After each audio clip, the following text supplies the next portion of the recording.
Pinangunahan ni Police Lieutenant General Jose Melencio Nartates Jr., Deputy Chief PNP for Administration, ang turnover of command ceremony sa Camp Florendo, San Fernando, La Union, kung saan formal na umupo si Police Brigadier General Dindo Reyes bilang Regional Director ng Police Regional Office 1. Alamin ang mga naging kaganapan mula kay Police Corporal Rafi Beloria.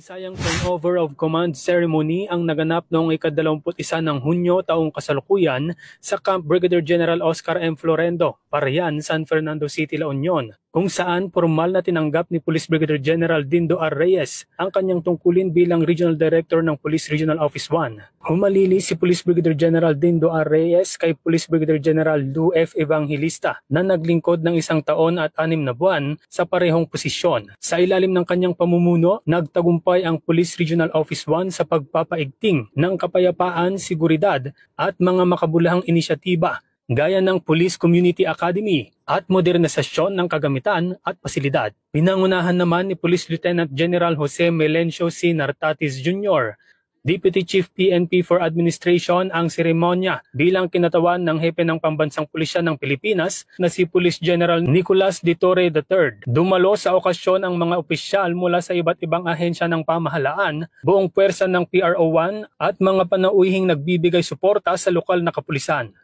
Sa kanyang talumpati, taus-pusong nagpasalamat si Police Brigadier General Dindo R. Reyes sa tiwalang ibinigay sa kanya ng pamunuan ng Philippine National Police.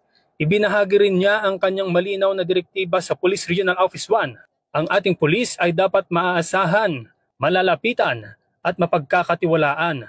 Maging pulis tayo na iginagalang hindi dahil sa takot, kundi dahil sa tiwala, aniya. Ipinahayag din niya ang buong suporta sa mga tagubilin ng Chief PNP at ang kanyang layunin na higit pang patatagin ang presensya ng pulisya sa mga komunidad ng Ilocos Region.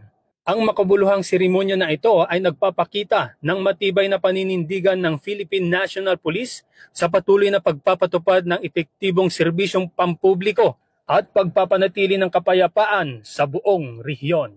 Mula dito sa Ilocos Region, ako ang inyong PNN correspondent, Police Corporal Rafi Beloria, alagad ng batas, tagataguyod ng Balitang Pulis.